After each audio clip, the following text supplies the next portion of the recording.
It's his first podcast. It's his first podcast. Is it? Is it your first podcast? Yeah, first podcast ever. I've been listening to this podcast on my phone recently. Okay, gotcha. Interviewing one, or rather, like speaking for one. My first. First one. All right. Yeah. Awesome, man. So tell us a little bit about yourself. What are you about? Where are you from? Your family. I'm 20 years old. I'm a senior in college right now. Soon to be super senior next year, so I'm taking 5 years. I'm from Columbus, Ohio. My parents are originally from China, so Guangzhou and Hong Kong, that area. Yeah, I'm a student at Rice University, studying bioengineering. Nice. So you're from Cleveland, Ohio. Columbus, Ohio. Oh, Columbus, so the capital Ohio. of Columbus. Gotcha. So, but I was born and raised in Columbus, but I lived in a suburb around that area there for the majority of my life. Okay, got you. So, so while you were there, you were raised there. So, are you a LeBron fan? Yeah, I appreciate LeBron, but him moving over to the Lakers. That was tough. He got us a ring though, but He got you a ring. Yeah. You didn't burn your jersey. Nah, No? don't have one. Oh no. Okay. So good. It's all good. All right, man. Sounds good. So Cleveland, Ohio. Tell me what's in Cleveland. Columbus, bro. man. Columbus. I'm sorry. It's just it's that the land, the seas, you know. bro. All the seas for the cities. So Cincinnati, Columbus, Cleveland get mixed up with the seas. But in Columbus, you can't compare it to LA. You can't compare it to New York because every time someone mentions Columbus, they ask, "Is there a lot of stuff to do there?" Right? A lot of tourists usually would say, "Is Columbus a very touristy city?" I would say probably not. But if you dig deep, you can find great parks. You can find great forests to hike in. You have Hocking Hills, a drive away from Columbus as well. Bunch of coffee shops. You have Short North. You have High Street. Bunch of bars there. But I personally like just the food in Columbus. It's very, I'd say, diverse. You have your pho places. You have your Mexican places, not Chipotle, but actual authentic taco shops. Yeah. And then you have your Chinese places as well. Downtown. It's just a very homey city, I would say. Okay, so from Columbus, you got it right this time. What's your favorite part of Columbus, like dish-wise, just culture-wise? Like, what do you like about it? I personally like Columbus because I grew up there my whole life, and all my friends are from there. So for me, being a traveler, being a student studying out of state, I like having Columbus as my solid home. It's never changing. Some of my friends are going to Ohio State, so they're always going to be there. It's very stable because my family has lived there most of their life as well. So when I go back home, I know that this is a place where I can anchor myself. This is a place where I can de-stress, just go in my room, like always have that same bed, always have that comfortability. Gotcha. So your parents are not going anywhere. Like they love it there. Yeah, for the most part, yeah. Until something comes up, but in the near future, yeah, we'll probably just stay put in Columbus. Gotcha. So you're in college right now. What made? Because that's a big move. From Columbus to like Houston. Yeah, 1,000 miles away. Yeah. So like, what was going through your mind when you were making that decision to come to Houston, out of all places? Yeah, because I lived in Columbus my whole life, I wanted to get out essentially. Okay. As in, I know it's always going to be there when I ever come back, but I wanted a different adventure. I was deciding when I was applying for colleges, deciding between Northwestern, Vanderbilt, and Rice, and I eventually needed Rice. Northwestern was a quick 6-hour drive away. Vanderbilt I really didn't like because the city of Nashville isn't my thing, but I found a lot of joy when I was applying to Rice and then visiting Rice as well.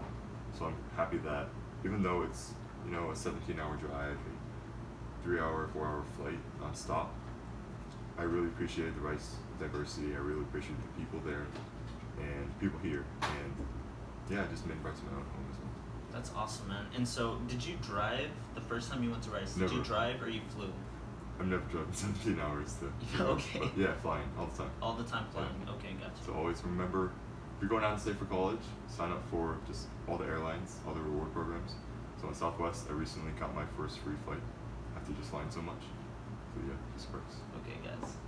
Yeah. Good tip right here for a guy that flies a lot.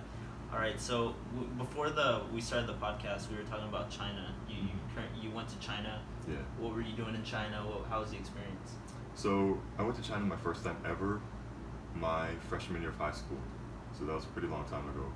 And that time I was just going to visit family, going to visit friends, but I really didn't have that time to explore. It was a quick spring break trip, just a week trip. But then the second time I went was last summer, and I studied abroad in Nanjing. and that was amazing. That was a 6-week experience. I was learning Chinese. So when I grew up, I only spoke Cantonese at home, Okay. and I really wanted to learn Mandarin, the main Chinese language there. Yeah. And I also wanted to experience the culture my parents always talked about at home. And studying abroad in Nanjing was amazing. Had great food there. Just meeting a lot of people as well. Just talking to local natives. Practicing my Chinese. Really sparked me to go again this summer. Rather, like summer 2018. Right? The first time I went was freshman year of high school. The second time I went was summer 2017. And then just coming back from a trip now. So I went to China on account of a fellowship. It was the Galliard Fellowship, a part of the CCL at Rice University, and they offer you $2,500. It's a grant to you for exploration, self-exploration. So propose anything, minimum of 1 week, maximum of 2, and some people propose like wine tasting in France or biking around Europe for a few weeks, but I proposed learning Kung Fu in China. So for 2 weeks, I looked up online, just found a Kung Fu Academy, like a Shaolin Kung Fu Academy. And first week I traveled, second week and third week I was in a small town called Xinyi. And there I learned like a few basic techniques of Kung Fu. We had like 5 hours a day training total. So Tai Chi in the morning, Shaolin in the afternoon, and then traditional forms, applications as well, and sometimes Sanna, which is basically Chinese boxing, or rather kickboxing.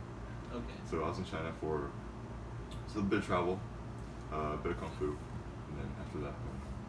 Okay. So this time it was Kung Fu, and then I know you're studying engineering. So is that program more of like just to try something new out of? Yeah, it wasn't academically related. It wasn't academically related. Yes, sir. Okay, that's awesome. Yeah. That's great. So Kung Fu, was it hard? Some people stay a long time. So I know a guy that I met there who stayed for like 2 years already, and then Kung Fu? Yeah. So I would say that learning the amount of stuff there's a lot to learn, I would say. Yeah. But say you only go for 2 weeks like me and learn a few things. Say you master those few things, you don't have to know so much. One of the Kung Fu masters said to me, it's not about the quantity of stuff you know. Say you know only a few things, but you master those, you could probably get by fighting people as well. Yeah, you'll be good. Yeah, you'll be good. Nice. Okay, so now you're studying engineering at Rice University. When did you decide you wanted to do engineering? This was my fall semester of my 3rd year at Rice. So my fall semester of 3rd year at Rice, I realized that, because I used to be biochemistry pre-med, but I realized that that wasn't my passion at all. I really had an idea of being a doctor instead of actually being one. So I watch shows like Grey's Anatomy, I watch shows like House. Okay. And all of them perform crazy surgeries, or they're like sleeping in the on-call room. But I realized that was all fantasy rather than something I could put as reality.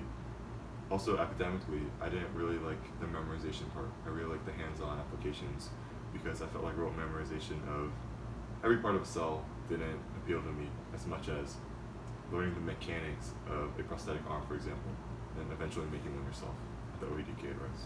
Nice. And that's why I switched engineering. Okay, that's cool. So, do you think you wanting to be a doctor was, you said it's mainly because you would watch shows and like you thought it was, do you feel like a lot of college students do that? Well, when they enter college, they have an idea of something that they want to do just because of either a show or like a family member tells them, hey, like, you should So a lot of people I've met at Rice so far, they have their parents tell them, you should be a doctor. It's very, I feel like it's not a good approach because your path in life shouldn't be commanded by your family. Instead, it should be yourself. And as well, a lot of people do for the money as well. And those are, that's also pretty bad. I mean, that's why people do engineering, right? I would say so, but as long as your passion for something triumphs that, money's just a bonus anywhere. So you love teaching, right? And teaching is probably the best, let's say, occupation, I would say. Why would you say that? Tell me. Because teachers, if you look at it from a money perspective, they don't earn as much. Yeah. Say like engineers, they don't earn as much as say as, like doctors as well. Makes sense. But teachers, I would say like, when you get through college, when you get through, high school, you always remember your favorite teachers. When you go to an event, they always honor military, raise your hand and shout and scream, right? They always honor, like, yeah, past military people, but very few of them honor teachers. They honor the moms, they honor they honor the dads, but they never honor the teachers in the crowd. So I was doing Spartan race this summer as well. One of the guys highlighted that, hey, let's celebrate the teachers in the crowd. And that sparked in my mind. And yeah, teachers are probably the best occupation, I would say so, because they're the ones from, day one almost, day one of your academic career. And you're always going to remember the greatest teachers in your life. So for me, it was Mr. Tereshuk in 7th grade. I still remember his name. I still remember his teaching style. He was one of the first people that taught me how to grind. And then fast forward to sophomore year of high school, I also remember a teacher from there who also taught me how to grind. And then those are the things that you carry through most. That's what I was going to ask you. Yeah, I was going to ask you, you beat me to it. What was your favorite teacher? No, but yeah, that's very interesting. And what do you mean by grinding specifically? Just like working hard at, what classes were they teaching? And what do you mean by that? So from my 7th grade teacher, Mr. Tereshuk was teaching just like a life sciences course, like your 7th grade science. But he really taught me how the idea of competition exists. Us as humans in middle school, us as kids in middle school, we're very unexposed to the idea of we have to compete to get into programs, we have to compete to get into universities and colleges. But Mr. Tereshuk really gathered us all together like once a month and said, hey, you kids have to compete. And this is a very real thing. And that occurred to me and I realized that he was right. And how, the world's competition almost. But of course, you can't take that too literally, as in, you can't be too selfish with that as well. Yeah. Because even though Mr. Tereshuk talked about competition, we also have to help each other during that. So say, for example, you're in a study group at college. Always help your peers. Whether you're in a work environment as well, you don't want to be that snake in the work environment. You don't want to be competing against others to get that manager position. You always want to help them as well. Like the person next to you, like making tea, the person next to you waiting tables. You don't want to take all their tables away from them. You also want to give some tables as well. Because, the karma effect, or rather, whatever you do good may also happen to you. Kind of like that. I believe in that, man. Yeah. All right. Well, that's very awesome, man. That you have that way of thinking, and I'm sure when you started college, your first year at Rice, you told me that it was the culture that you really appreciated about Rice. Yeah. Did that change throughout the years? Were there other things that you looked into at Rice that reassured you that you made the right decision to go there? Yeah, so when I was first a freshman at Rice, a lot of things that appealed to me were like culture, events, like beer bike, like just the crazy events that happen on campus. Okay. Right. But the things that made me stay with people. So just a quick story. Freshman year and sophomore year, I was very appealed. I was very tugged in by the culture, by the events that happened, by the professors, by the beauty of the campus. And those are all very materialistic things, I would say. Those are all very, look at a college pamphlet. Superficial. Yeah, very superficial. Yeah. And I almost threatened myself to transfer schools because, yeah, those things were cool, but I really couldn't find myself still at that campus. I regretted almost early decisioning. However, what changed, like you asked, were the people. As soon as you open up as a person and you realize the people on Rice are also very accepting of you, that's when you find friend groups. That's when you find, Christian ministries. That's when you find study groups as well. So even though I wanted to transfer out of my school and go to Ohio State, for example, to be with my friends, I actually found my 3rd year at Rice. So for those that are struggling with finding their study groups, with those that are struggling with finding people you want to spend Friday nights with, Saturday nights with, those that are struggling finding like people to sit with at lunch or dinner even, you just have to open yourself up. You have to take initiative to expose yourself to other people, because all of us have treasure chests, and you yourself, you are a treasure chest, and people always want to open up that treasure chest and expose what you have to share. You yourself also have to take initiative to open other people's treasure chests, because everyone else has something to share within a group. They all have their own abilities, they have their own passions, they have their own hobbies. And as soon as you have that diversity, diversity is contagious. Diversity is very accepting, especially at a school like Rice. And I finally opened up my third year, and I found a beautiful friend group there with my study group. I found a beautiful Christian ministry I can share my own life with, and also found just a friend group I can play sports with as well. So as soon as you do that, that was one of the big changes that occurred when I was finally going to college. That's awesome. And so, why was it so hard at first to open up, to share, Yeah. you know, who you were to everyone else? Was it fear of not being accepted? What was it? I feel like it was old habits of, oh shoot, I have friends back home, I shouldn't expose myself any longer. Growing up, I was very shy as a person, and I really relied on other people accepting me. So throughout high school, you know, I wouldn't open up at all, but then people would realize that I'm an okay person to hang out with. And so then my friend group in high school was formed around that idea. However, in college, it wasn't that way. So I had to open up myself. Gotcha. Okay, so it wasn't until your third year. Mm-hmm. Man, so that's a long time. Third year, so 2 years. It took 2 years for me to finally open up. Yeah. Okay, so that's a lot of good points, especially for freshmen, college students that are going. You said 10,000 miles, or how far? I'm 1,000.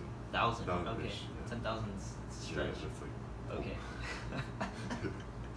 It's like, yeah.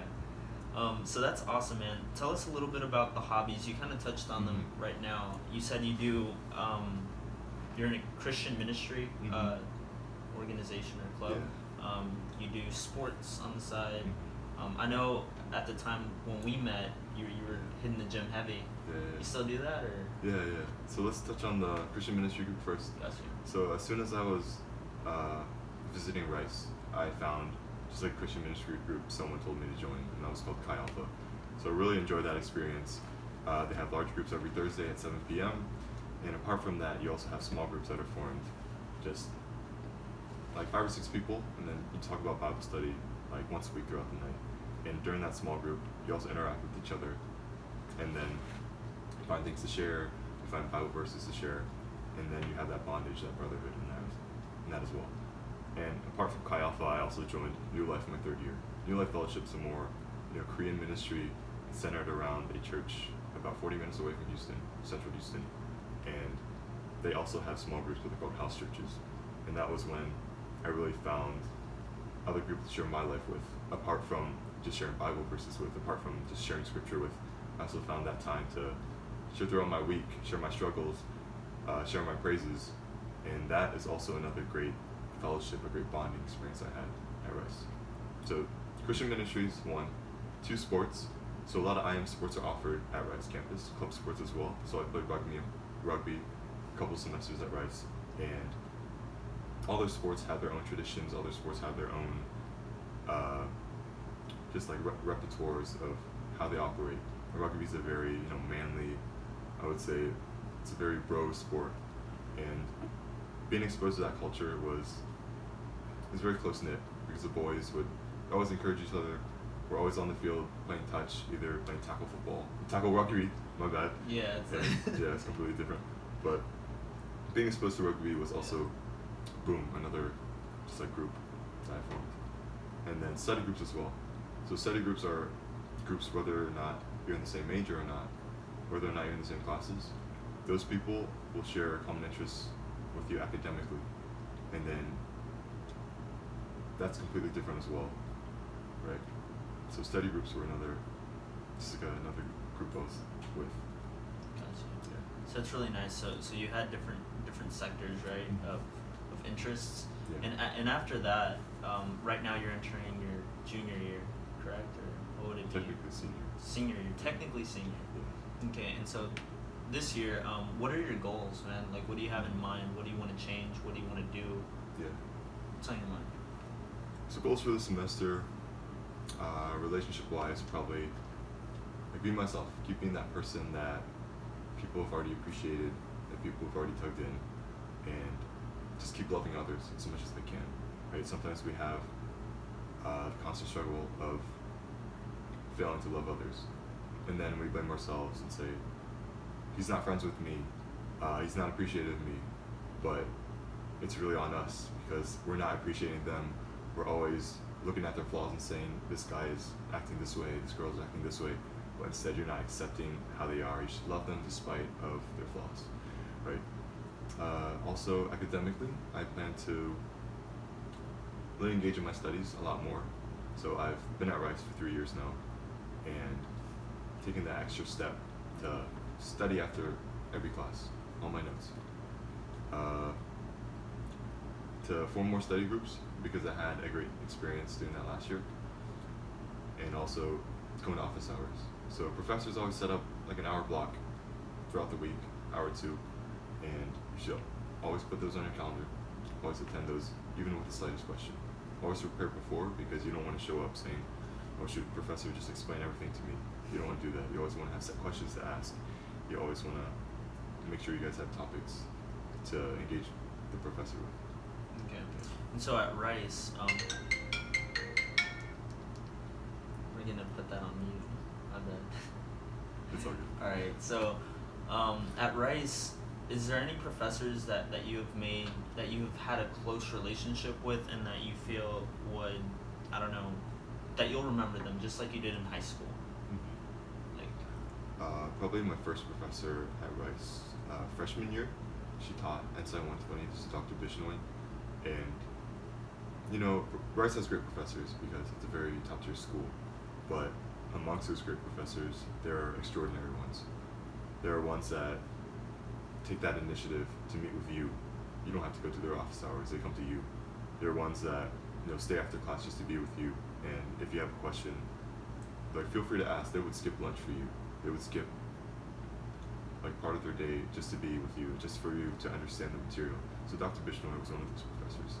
And then not only did she teach me that, you know, you shouldn't give up, but that there are good people, there are good professors that I can look forward to in my Rice career. Okay, well that's great, man. And so with all that said, do you have any siblings? I don't think we touched on that. Oh yeah, I have an older sister and then 2 younger brothers. Okay, so are they like going through the same process that you were going through, the whole high school going to college thing? And Yeah, so my sister's older and she's at Ohio State right now, and she's about to graduate. And then my younger brother's at Claremont McKenna in California, and he's studying film. And I've mentored my younger brother a lot, and my older sister taught me a bit. But yeah, we're just going through the college life. so your brother's studying film, you're doing engineering, and what's your sister doing? I think she's doing early childhood education. Okay, so it's kind of spread out. Yeah, very spread out. Okay, and so like on this segment, we like to talk about our parents and how they influence us. Yeah. So I know you spoke a lot about your professors, and you know sometimes a lot of I don't know if you've heard the saying, but like strangers can sometimes give us a lot of things that we don't think about, or we'll listen more to a stranger than our parents. But how have your parents helped you, or have formed the way you are?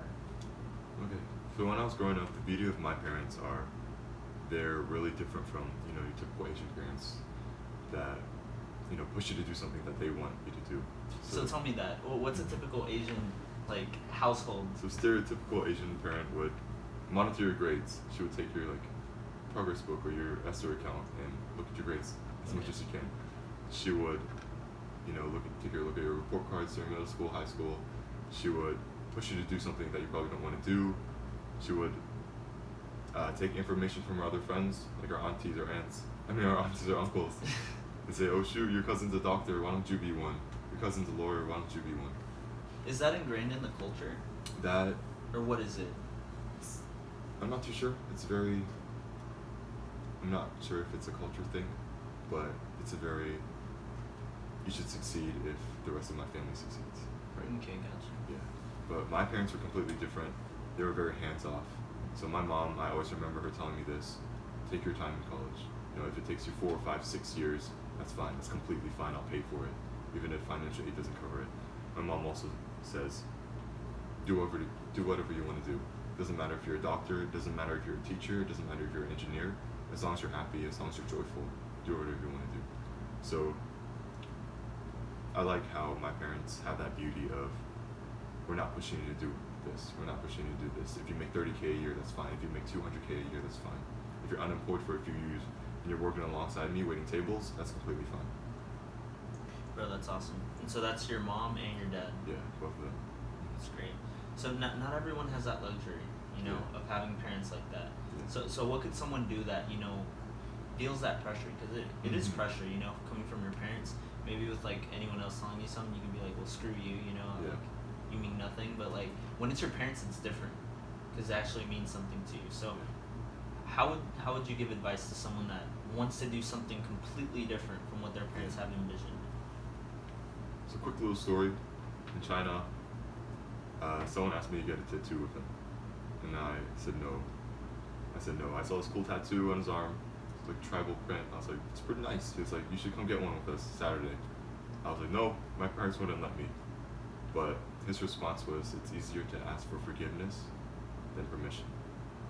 So when your parents tell you to do something and you don't really want to do it, say, be a doctor, but I want to study math. I want to be a math professor. But your parents say, why don't you just tack on pre-med on the side? You really have to allow them to understand your happiness is not derived from being a doctor. Your happiness is not derived from, you have the idea of you want to honor your parents, right? You want to honor your mother and father as much as you can, but they have to later understand that it's completely your life. They have to later understand that you're an adult now, right? You're going to college a couple thousand miles away. You're going to college, like you're on your own meal plan. You're looking after yourself. You're doing your own laundry, cooking your own food. It's hard for me to touch on the subject because my parents are very lenient on the fact. But as an advice for someone that's very pressured by their parents, I would say